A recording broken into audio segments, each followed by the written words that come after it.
اللہ من الشیطان الرجیم بسم اللہ الرحمن الرحیم۔ محترم ناظرین، عشرہ نور کے حوالے سے آپ کی خدمت میں حاضر ہوں، جس عشرہ نور کو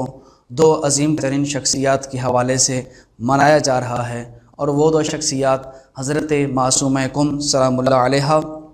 اور ان کے برادر بزرگوار امامت کے 8ویں تاجدار حضرت امام علی رضا علیہ السلام ہیں۔ جناب فاطمہ معصومہ کم بہت بڑی عظمت کی حامل شخصیت، امام موسیٰ کاظم علیہ السلام کی وہ بیٹی ہیں کہ جو بہت بلند مقام رکھتی تھیں، اور ان دو بہن بھائیوں کا آپس میں بہت پیار تھا۔ کہتے ہیں نا کہ جب بھی بہن بھائیوں کا آپس میں جو نیچرلی پیار ہوتا ہے، لیکن کچھ شخصیات ایسی ہوتی ہیں کہ جن کا پیار کا ذکر، جن کی محبت کا ذکر تاریخ کا حصہ بن جاتا ہے۔ ممکن ہی نہیں ہے کہ ہم کربلا کا ذکر کریں تو وہاں پر امام حسین کا ذکر نہ آئے اور ساتھ جناب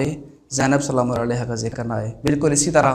یہ ممکن ہی نہیں ہے کہ حضرت امام علی رضا علیہ السلام کے بارے میں گفتگو تو ہو لیکن جناب معصومہ کم کے بارے میں گفتگو نہ ہو۔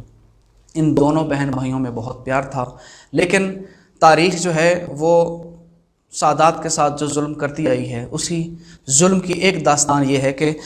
200 ہجری کے اندر جناب معصومہ کم سلام اللہ علیہ کے بھیا امام علی رضا علیہ السلام کو مامون رشید نے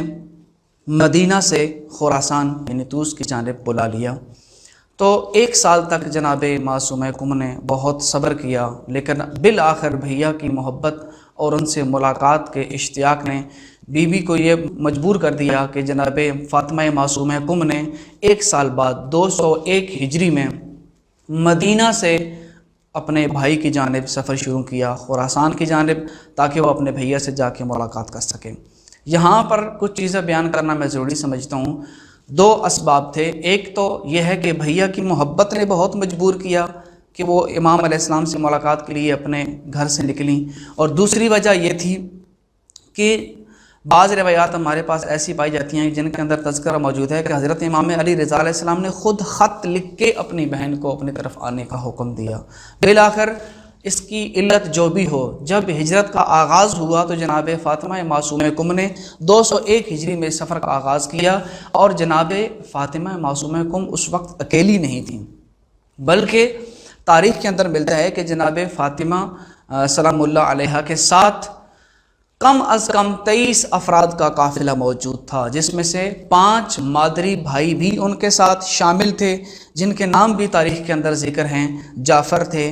ہادی، قاسم، زید، فضل، یہ 5 مادری بھائی بھی ساتھ تھے، کچھ بھتیجے بھی ساتھ تھے، مادری بھتیجے، اور اسی طرح غلام اور کنیزوں کا یہ قافلہ جو کم از کم 23 افراد پر مشتمل تھا، اس نے وہاں سے سفر شروع کیا، اور جناب فاطمہ معصومہ کم 201 ہجری میں ان سب افراد کے ساتھ مل کے سفر شروع کرتی ہیں، اور جو راستہ اختیار کیا اسی راستے کو اختیار کیا کہ جس راستے سے ان کے بھائی امام علی رضا علیہ السلام سفر پر گئے تھے۔ اور اس سفر کے دوران ایک مرحلہ محترم ناظرین ایسا آتا ہے کہ اس مقام کے بارے میں تاریخ کہتی ہے، مقام صابہ پر جب یہ ہستیاں پہنچیں تو مقام صابہ اس وقت مرکز تھا دشمنان اہل بیت کا، اور مقام صابہ پر پہنچنے کے بعد کچھ دشمنان اہل بیت نے اس مبارک قافلے پر حملہ کیا، اور تاریخ کہتی ہے کہ اس حملے کے دوران جناب فاطمہ سلام اللہ علیہ کے تمام مادری بھائی اور بھتیجے شہید ہو گئے، اور ان کی تعداد تاریخ میں ملتی ہے کہ 23 افراد اس مقام پر، صابہ کے مقام پر دشمنان اہل بیت کے ہاتھوں شہید کر دیے گئے۔ جو افراد بچے تھے اس وقت جناب فاطمہ معصومہ کم نے یہ تمنا ظاہر کی، اب اگر ممکن ہو تو مجھے کم کی جانب لے چلو، میں چاہتی ہوں کم کی طرف جاؤں، کیونکہ میں نے یہ سنا ہے کہ مجھے بھیا نے مجھے بتایا تھا کہ کم ہمارے شیعوں کا مرکز ہے۔ مشکل وقت میں اپنے یاد آتے ہیں نا، جن سے اپنی محبت ہوتی ہے، خلوص ہوتا ہے، انہی کو یاد کرتا ہے، اور اس وقت جناب معصومہ کم نے کہا کہ مجھے اگر ہو سکے تو لے چلو کم کی جانب، کیونکہ وہاں پر ہمارے شیعان بستے ہیں۔ ادھر سے جو بچا کچا قافلہ تھا، کچھ کنیزیں ساتھ تھیں، ان کو ساتھ لے کر جناب معصومہ کم کی جانب روانہ ہوئیں، اور ادھر سے جب خبر پہنچی کم میں کہ جناب فاطمہ سلام اللہ علیہ حضرت امام علی رضا علیہ السلام کی چھوٹی بہن وہ ہمارے پاس تشریف لا رہی ہیں، تو موسیٰ ابن خزرج اشعری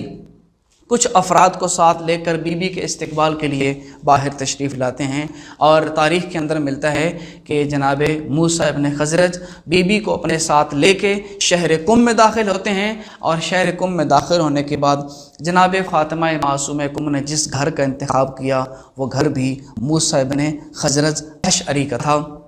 لیکن عزیزان، یہاں پر آپ کو معلوم ہے کہ اتنے سارے بھائیوں اور بھتیجوں کی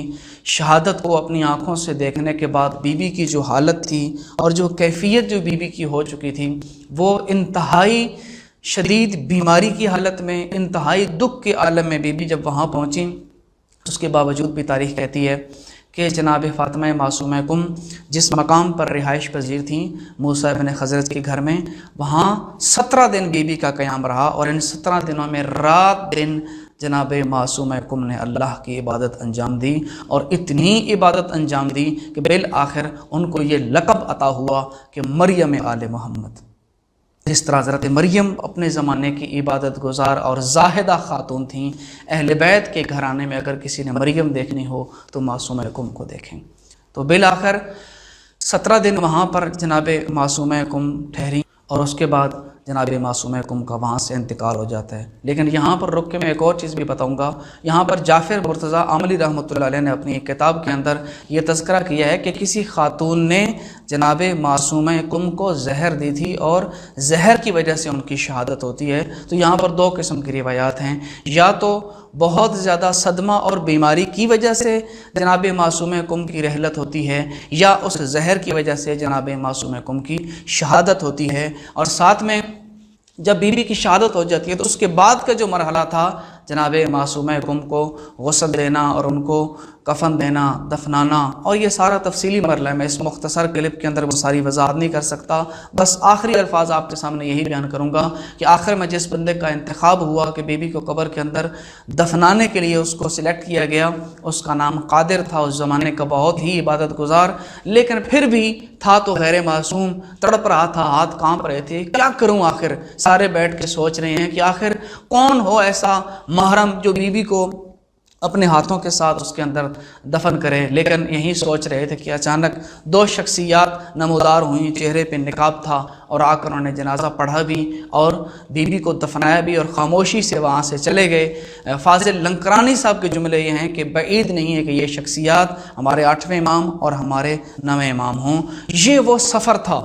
عزیزان، یہ وہ سفر تھا، یہ جو شریکت الرضا بی بی تھی، یہ قافلہ جس خوبصورتی کے ساتھ چلا تھا، اگر یہ کاروان اسی طرح ہوتے ہوئے اور درمیان میں جس طرح بی بی تبلیغ اور خطبات دیتی آ رہی تھیں، اگر یہ کاروان اسی طرح پہنچ جاتا تو دنیا میں ایک انقلاب کی کیفیت طاری ہوتی۔ لیکن دشمنوں کو یہ بات راست نہ آئی، اور بالآخر جناب معصومہ قم بھی دنیا سے رحلت فرما گئیں۔ یہ وہ سفر تھا جس کی داستان بیان کرنا ضروری سمجھا ہم نے کہ آپ کے سامنے بیان کریں، کیونکہ عشر نور کے دوران جہاں ہم ان کی فضیلتوں کو بیان کریں گے،